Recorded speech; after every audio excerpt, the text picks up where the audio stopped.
नमस्कार विद्यार्थी मित्र हो. आजपासून आपण प्रॅक्टिकल प्रॉब्लेम सुरुवात करू. Problem number first. अमित भाई अँड नरेंद्र भाई are partnership sharing profit and losses equally. ठीक आहे, त्यांचं प्रॉफिट शेअरिंग रेशो इक्वल दिलेला आहे. त्यानंतर पुढे म्हटलंय from the following trial balance and adjustment given below you are required to prepare final account. ठीक आहे, तर सर्वात पहिले आपण ॲडजस्टमेंटनुसार टिकमार्क करू. पहिली ॲडजस्टमेंट आहे क्लोजिंग स्टॉक. क्लोजिंग स्टॉकची टिकमार्क करायची गरज नाही. त्यानंतर अनइन्शुअर्ड गुड्स वर्थ ₹8,000 वेअर स्टोलन, म्हणजे गुड्स जो होता तो अनइन्शुअर्ड होता, त्याचा इन्शुरन्स केलेला नव्हता आणि तो चोरी गेला. ठीक आहे, तो लॉस झालेला, तो सुद्धा आपण डायरेक्टली आपण सॉल्व्ह करू. त्यानंतर create RDD at 2.2% on debtors. Okay, RDD आपल्याला डेटर्सवर सॉल्व्ह करायची, मग डेटर्सवर आपण एक टिक मार्क करू. डेटर्सवर टिक मार्क. त्यानंतर मिस्टर पाटील आवर कस्टमर बिकम इनसॉल्वंट. इनसॉल्वंट म्हणजे काय, तर ते कॅपेबल नाही आता आपल्याला पैसे द्यायला. ठीक आहे, ते दिवाळखोर आपण त्याला म्हणतो, इनसॉल्वंट झाले. तर कुड नॉट पे हिज डेप्ट्स, म्हणजे आपण त्यांना ₹500 आपल्याला त्यांच्याकडून घ्यायचे होते, पण त्याला ते देऊ शकत नाही, याचा अर्थ हे बॅड डेप्ट्सच आहेत. ओके, मग बॅड डेप्ट्स मध्ये आपण ऍड करू, असेल तर, नसेल तर नवीन लिहू. ठीक आहे, इथं आहे म्हणून आपण ते इनरला घेऊ. ठीक आहे, ओके. त्यानंतर नेक्स्ट आहे outstanding expenses. Expenses rent outstanding आहे, हे बघा, रेंट आणि सॅलरी. ओके, पुढे depreciate factory building and furniture. Factory building आणि फर्निचर, त्यावर ॲडजस्टमेंट. पुढे ओके, ॲडजस्टमेंट संपल्या. ठीक आहे, पोस्टिंगला सुरुवात करू. तर सर्वात पहिले बघा, plant and machinery. Plant and machinery काय, आपली असेट आहे. ओके, मग असेट म्हणून कुठे जाणार, तर बॅलन्स शीटच्या असेट साईडला. त्यावर काय ॲडजस्टमेंट नाही म्हणून डायरेक्ट आपण आउटर कॉलमला लिहू.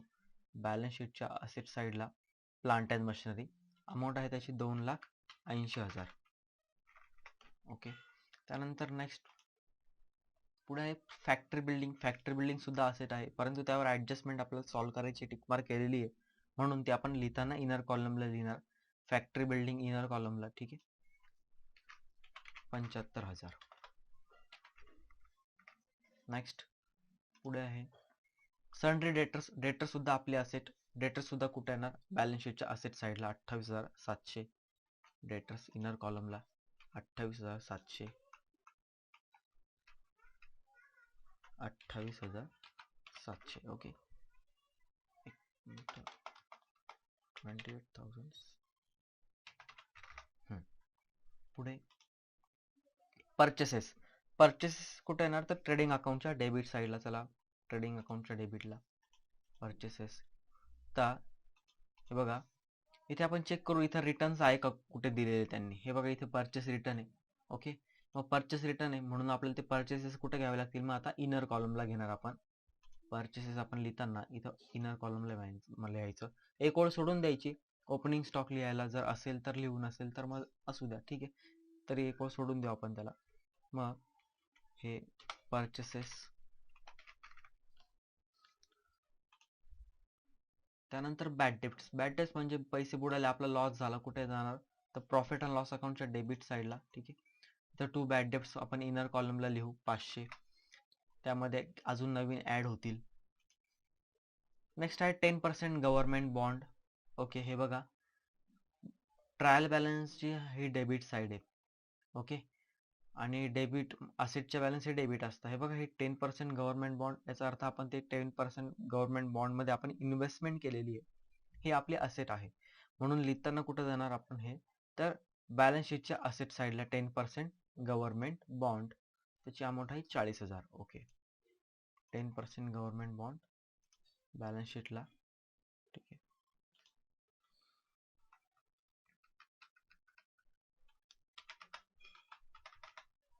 आता ही एक ॲडजस्टमेंट आहे. हे बघा, इथं तुम्हाला रेट किती तो दिलेला आणि इथं डेट पण दिलेली आहे. मग आता आपल्याला ही ॲडजस्टमेंट सॉल्व्ह करायची. कशी सॉल्व्ह करणार, तर हे बघा, आपण गव्हर्नमेंट बॉन्ड कधी परचेस केलेले, 1 ऑक्टोबर 2018, आणि अमाऊंट आहे त्याची 40,000. हे बघा, जे आपलं फायनान्शियल इयर जे आहे ते आपलं कधी सुरू झालं, एप्रिल पासून. एप्रिल, मे, जून, जुलै, ऑगस्ट, सप्टेंबर, हे 6 महिने. आणि त्यानंतर पुन्हा ऑक्टोबर, नोव्हेंबर, डिसेंबर, जानेवारी, फेब्रुवारी, मार्च, शेवटी 31 मार्चला क्लोज. ओके. आता त्यांनी परचेस केले 1 ऑक्टोबरला, म्हणजे स्टार्टिंगलाच केलेले आहे बघा. म्हणजे हे 6 महिने होऊन गेले पहिले, त्यानंतर पुढचे 6 महिन्यांनी त्यांनी ती जे काही गव्हर्नमेंट बॉन्ड आहे ते परचेस केलेले. याचा अर्थ त्यांना पूर्ण हे 10% जे आहे ते जे काही रिटर्न्स मिळणार त्यावर इंटरेस्ट मिळणार आहे, ठीक आहे, ते पूर्ण वर्षभराचं मिळेल का? तर नाही मिळणार. त्यांनी हे बघा 6 महिने झाल्यावर त्यांनी इन्व्हेस्टमेंट केली, याचा अर्थ पुढचे 6 महिने जेवढे ते फायनान्शियल इयरमध्ये आहे तेवढंच त्यांना इंटरेस्ट मिळेल. ते किती महिन्याचं इंटरेस्ट मिळेल? 6 महिन्याचं. 10% बघा, 10% 40,000 काढायचे आपल्याला, 10% ऑन 40,000 तर किती? तर एक शून्य कट करायचं फक्त, म्हणजे किती येणार ते? 4,000 हे 10% येणार. पण ते पूर्ण 12 महिन्याचे येणार. आपल्याला पूर्ण 12 महिन्याचं इंटरेस्ट काढायचं आहे का? तर नाही, आपल्याला फक्त 6च महिन्याचं इंटरेस्ट काढायचं आहे. ठीक आहे. म्हणून आता 12 महिन्याला 4,000 तर 6 महिन्याला किती? त्याचे हाफ करायचे 2,000, म्हणजे हे 2,000 इंटरेस्ट आपल्याला त्यावर मिळणार आहे. ठीक आहे. आपला तो काय होणार आहे? इन्कम होणार आहे त्यावर. म्हणून आता आपला इन्कम आहे म्हणून आपण तो ऍड करणार. इथं म्हणायचं ऍड इंटरेस्ट रिसिवेबल. ते अजून आपल्याला मिळालेलं नाहीये, ते कधी ना कधी मिळेल आपल्याला, ती आपली असेट आहे, म्हणून ऍड इंटरेस्ट रिसिवेबल 2,000. ठीक आहे. आणि त्याचा दुसरा इफेक्ट, हा आपला इन्कम आहे म्हणून कुठे जाणार? प्रॉफिट अँड लॉस अकाउंटच्या क्रेडिट साईडला. Credit all income and gains. इथं म्हणायचं bye interest on government bonds. इथं लिहिताना सुद्धा एक ओळ सोडून द्यायची, प्रॉफिट झाला तर लिहायला. Direct outer कॉलमला bye interest on government bonds. ठीक आहे. हे 2,000 लिहायचं, किंवा इंटरेस्ट रिसिवेबल म्हटलं तरी चालेल इथं. Okay. Next adjustment, import duty. आता इम्पोर्ट ज्यावेळेस आपण करतो, इम्पोर्ट कधी कधी करू? ज्यावेळेस आपण परचेस करू त्यावेळेस. मग हा परचेसच्या रिलेटेड खर्च म्हणून कुठे येणार? तर ट्रेडिंग अकाउंटच्या डेबिटला. ट्रेडिंग अकाउंटच्या डेबिटला घ्यायचा इम्पोर्ट ड्युटी. ठीक आहे. अमाऊंट आहे 1,800.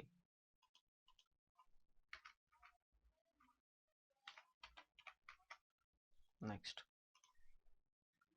त्यानंतर आहे लिगल चार्जेस.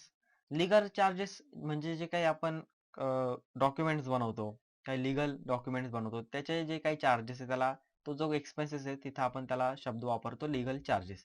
हा आपला ऑफिसचा खर्च आहे. ठीक आहे.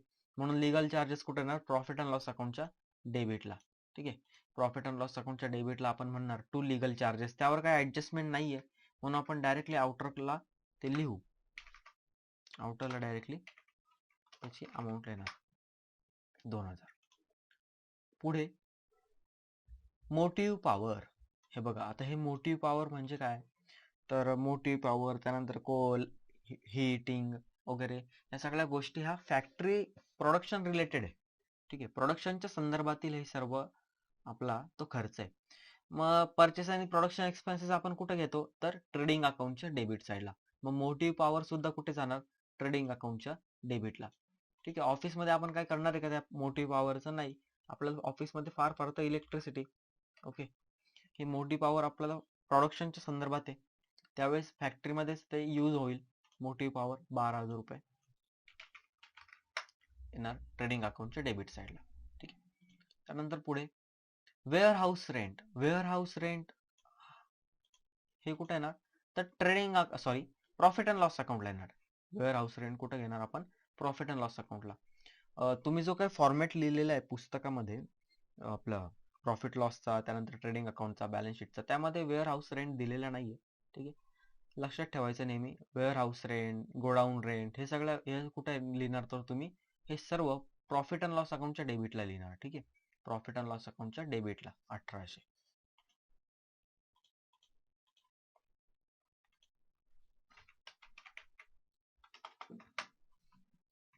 त्यानंतर पुढे cash in hand, cash at bank. काय आपली असेट. ठीक आहे. मग असेटला जाणार आहे cash in hand, cash at bank.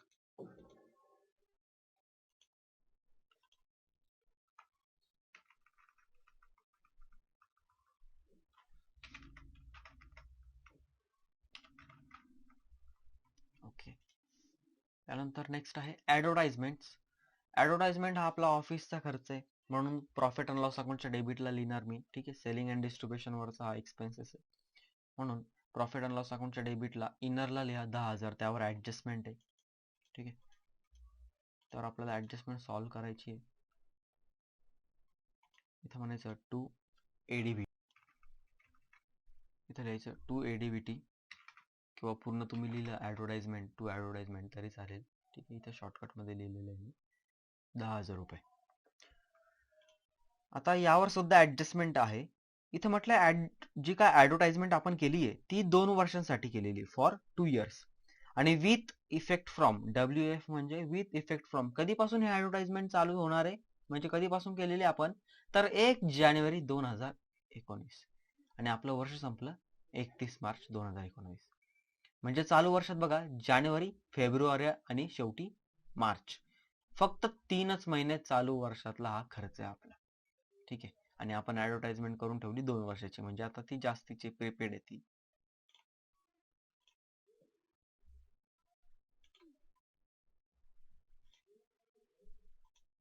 हे बघा 1 जानेवारी पासून करतोय आपण 10,000 रुपये. आता 2 वर्षांसाठी याचा अर्थ किती महिने झाले ते 24 महिने बरोबर. पण चालू वर्षात बघा जानेवारी, फेब्रुवारी आणि मार्च फक्त हे 3च महिने आपण काउंट करणार, कारण की त्यांनी ॲडव्हर्टाइजमेंट करतानाच काय सांगितलं 1 जान पासून आम्ही त्याचा इफेक्ट आहे विथ इफेक्ट फ्रॉम कधीपासून लागू होते ती 1 जानेवारी पासून म्हणजे 3च महिने करंट इयरला आपण गृहीत धरू. हे बघा 24 महिन्यांची आपण पूर्ण ती ॲडव्हर्टाइजमेंट करतोय, मग 24 मधून 3 महिने गेले जे चालू वर्ष आपलं आता करंट इयर, मग किती महिन्यांची एक्स्ट्रा झाली आपली पुढचे 21 महिने. ओके, मग हे 21 महिन्याचा खर्च आपला या वर्षीचा आहे का नाही, तो पुढच्या वर्षीचा आहे. मग तो यावर्षी दिसायला नको म्हणून आपण आता 21 महिन्याची ॲडव्हर्टाइजमेंट आपण त्यातून काय करणार लेस करणार. मग हे बघा 24 महिन्याला 10,000 रुपये तर 21 महिन्याला किती. ठीक आहे, 24 महिन्याला 10,000 तर 21 महिन्याला किती, मग त्याचं क्रॉस मल्टिप्लिकेशन करायचं बघा 10,000 गुणिले 21 आणि हे भागिले 24, मग त्याचं उत्तर येतं 8,750. हे पुढच्या वर्षीचे हे प्रीपेड आहे, ते यावर्षी दिसायला नको म्हणून आता तुम्ही काय करणार लेस करणार. ठीक आहे, लेस म्हणायचं तिथं बघा इथे म्हणायचं लेस प्रीपेड. ठीक आहे, मायनस 8,750 आणि पुढच्या वर्षीचा खर्च आपण याच वर्षी केला पुढच्या वर्षी करावं लागेल का नाही, तर ती आपली काय होईल मग असेट म्हणून बॅलन्स शीटच्या असेट साईडला त्याचा सेकंड इफेक्ट जाणार. इथे म्हणायचं prepaid advertisement 8,750. Okay,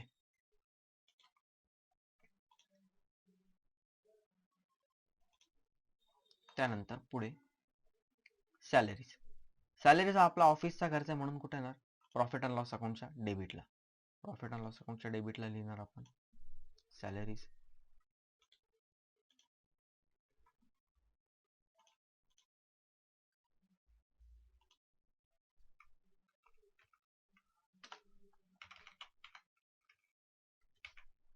$3,800. Next rent. Rent सुद्धा ऑफिसचाच खर्च पुन्हा इथेच येणार तो. ठीक आहे, एक ओळ सोडून द्यायची आपल्याला त्यावर ऍडजस्टमेंट सॉल्व्ह करायची आहे. 1,500. नेक्स्ट आहे ड्रॉइंग. ड्रॉइंग म्हणजे जो काय आपला पार्टनर आहे तो बिझनेस मधून कॅश किंवा एनी काइंड गुड्स असो किंवा काही वस्तू असो जर तो घरी घेऊन गेला तर आपण त्याला काय म्हणतो ड्रॉइंग. मग त्याचं कॅपिटल काय होणार कमी, मग आपण हे ड्रॉइंग काय करणार कॅपिटल मधून लेस करतो. ठीक आहे, कॅपिटल मधून ते लेस करायची ड्रॉइंग अमित भाई 2400. ठीक आहे, बघा इथं म्हणायचं पार्टनर्स कॅपिटल अमित भाई, तिथून आता ज्या आपल्याला पार्टनर कॅपिटल माहित नाही ते सोडून देऊ, ज्यावेळेस आपण पोस्टिंग करू त्यावेळेस ते लिहू. आता तुम्हाला फक्त एवढंच करायचं लेस करायची ड्रॉइंग. ठीक आहे, 2400. त्यानंतर पुन्हा नरेंद्र भाई 3,200.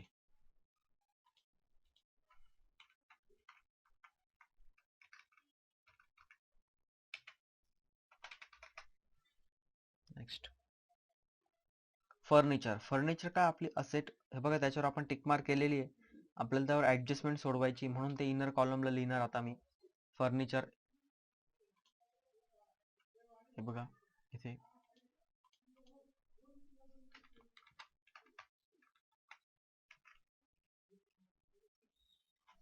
1,95,800 फर्निचर. त्यानंतर पुढे बिल्स रिसिवेबल. बिल्स रिसिवेबल म्हणजे आज बिल आपल्याला रिसीव्ह झालेलं आहे, त्यावर लिहिलेलं आहे की या दिवशी आपल्याला ते पैसे मिळणार आहे, म्हणजे हे आपले असेट आहे, म्हणून बॅलन्स शीटच्या असेटला लिहिणार. बॅलन्स शीटच्या असेटला डायरेक्ट आउटर कॉलमला, त्यावर काही ऍडजस्टमेंट नाही आहे. ठीक आहे. किती हजार? 20,700. त्यानंतर पुढे फ्री होल्ड प्रॉपर्टी सुद्धा काय आपली असेट, म्हणून बॅलन्स शीटच्या असेट साईडला, बॅलन्स शीटच्या असेट साईडला फ्री होल्ड प्रॉपर्टी पुन्हा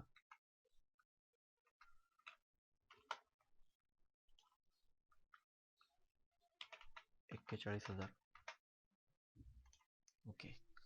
नेक्स्ट, डेबिट साईड संपली आहे, आता क्रेडिट साईड सुरुवात करू. Capital account.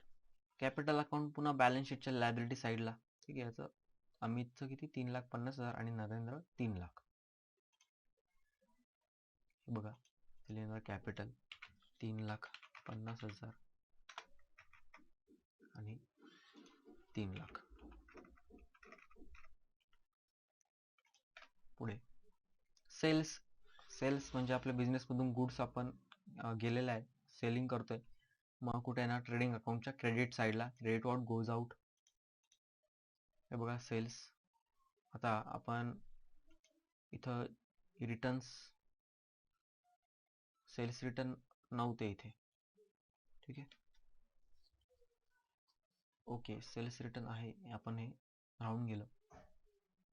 मग लिहिताना आपण हे इनर कॉलमला लिहू. आता हे 1,80,000 सेल्स,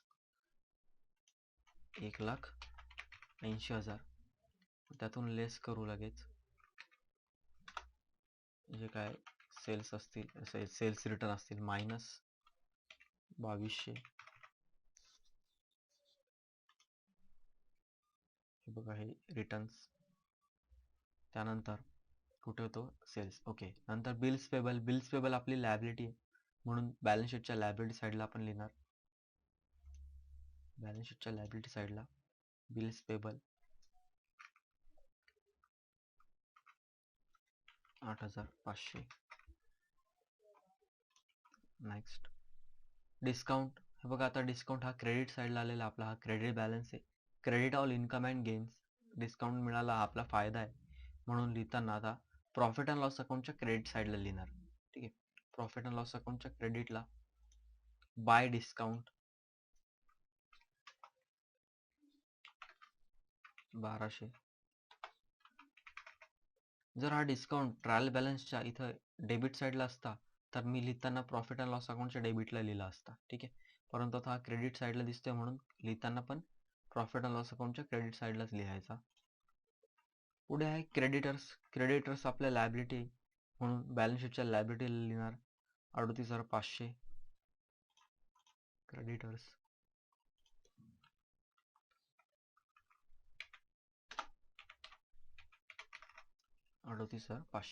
ओके. त्यानंतर पुढे आरडीडी. आता क्रेडिटच्या आरडीडी पुन्हा क्रेडिट साईडला. ठीक आहे. 2,700 प्रॉफिट अँड लॉस अकाउंटच्या क्रेडिटला इथं म्हणायचं बाय आरडीडी.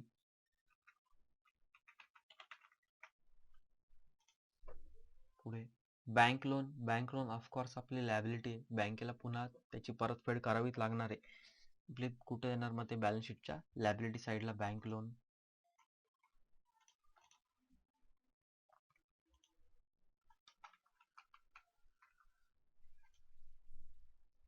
15,000. त्यानंतर परचेस रिटर्न. हे कुठे? परचेस रिटर्न आपण आता परचेसेस मधून काय करू? लेस करू 2,000 रुपये. परचेस रिटर्न मधून परचेसेस मधून लेस, तिथे म्हणायचं लेस रिटर्न्स.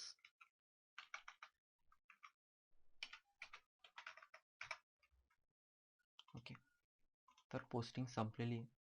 आता आपण ऍडजस्टमेंटला सुरुवात करू. पहिली ऍडजस्टमेंट आहे stock on hand on 31 March 2019. हे बघा, म्हणजे वर्षाच्या शेवटच्या दिवशी आपल्याकडे स्टॉक एवढा आहे, म्हणजे हा क्लोजिंग स्टॉक आहे. क्लोजिंग स्टॉकचा पहिला इफेक्ट ट्रेडिंग अकाउंटच्या क्रेडिटला. ठीक आहे. तिथे म्हणायचं by closing stock. By closing stock 43,000. Okay. त्यानंतर पुढे त्याचा सेकंड इफेक्ट कुठे जाणार, बॅलन्स शीटच्या लायबिलिटी साईड. क्लोजिंग स्टॉक आपली ॲसेट आहे म्हणून बॅलन्स शीटच्या असेट साईडला त्याचा सेकंड इफेक्ट 43,000. त्यानंतर पुढे अनइन्शुअर्ड गुड्स वर्थ ₹8,000 वेअर स्टोलन. आता चोरी गेलेला आहे गुड्स 8,000 रुपयाचा, म्हणजे बिझनेसमधून गेला म्हणून त्याचा फर्स्ट इफेक्ट ट्रेडिंग अकाउंटच्या क्रेडिट साईडला इथं म्हणायचं बाय लॉस बाय थेफ्ट म्हणजे चोराने चोरी केलेला आहे तो गुड्स, ठीक आहे. किंवा बाय स्टोलन बाय थेफ्ट असं लिहिलं तरी चालेल, बाय लॉस बाय थेफ्ट लिहिलं तरी चालेल. ओके, अमाऊंट किती होती, 8,000 रुपये. 8,000. त्याचा सेकंड इफेक्ट बघा, आता गुड्स पूर्ण गेला, बिझनेसमध्ये काय आलं का त्या बदल्यात, नाही, म्हणजे हा पूर्ण काय आपला लॉस झालेला आहे. मग लॉस झाला म्हणून कुठे आहे, तर प्रॉफिट अँड लॉस अकाउंटच्या डेबिट साईडला आपण लिहिणार टू लॉस बाय थेफ्ट म्हणणार तिथे.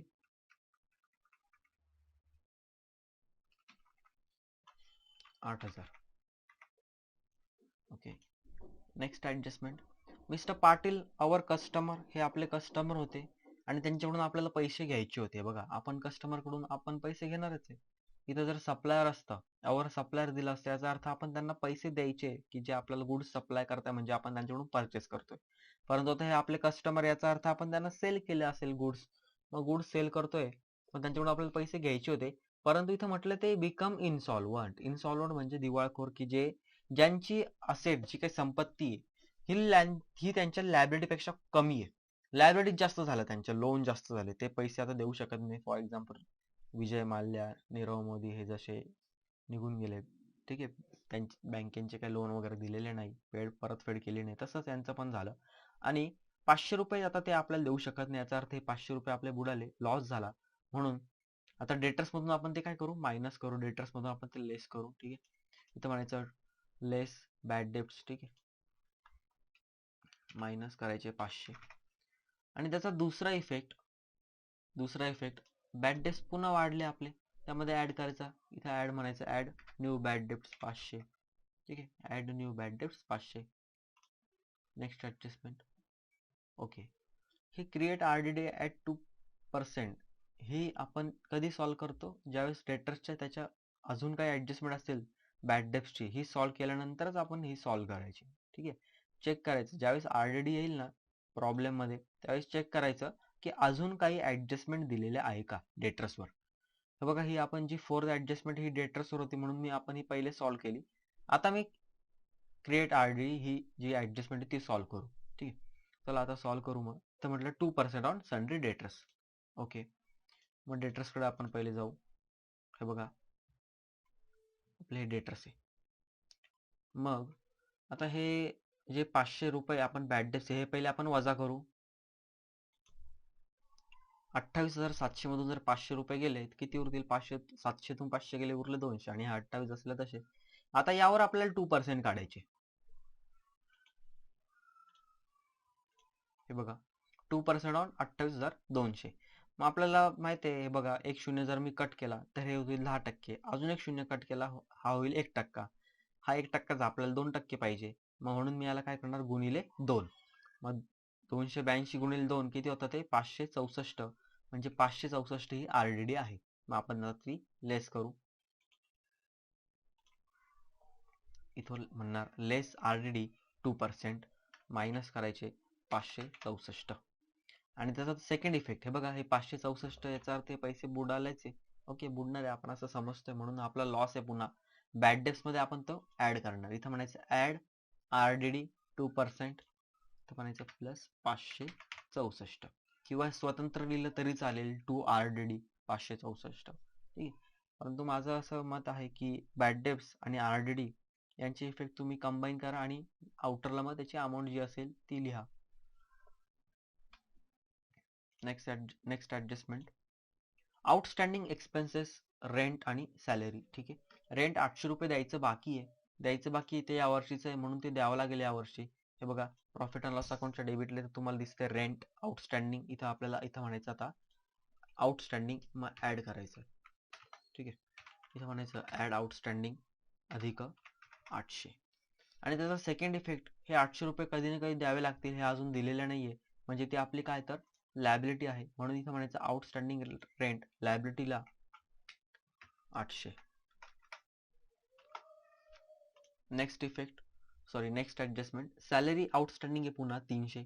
सॅलरी सुद्धा कुठे असते? प्रॉफिट अँड लॉस अकाउंटच्या डेबिट साईडला. ठीक आहे, प्रॉफिट अँड लॉस अकाउंटच्या डेबिटला बघा इथं लिहिलं आपण टू सॅलरी इनर कॉलमला लिहिली होती.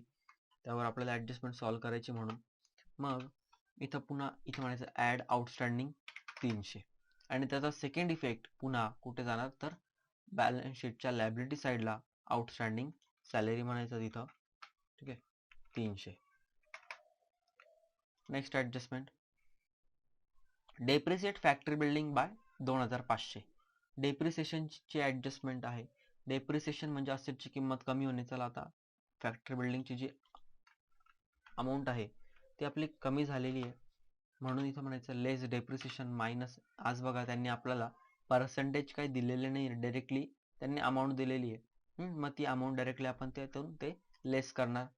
इथं म्हणायचं लेस डेप्रिसिएशन मायनस 2500 आणि त्याचा सेकंड इफेक्ट डेप्रिसिएशन हा आपला लॉस आहे म्हणून प्रॉफिट अँड लॉस अकाउंटच्या डेबिटला टू डेप्रिसिएशन ऑन बिल्डिंग 2500.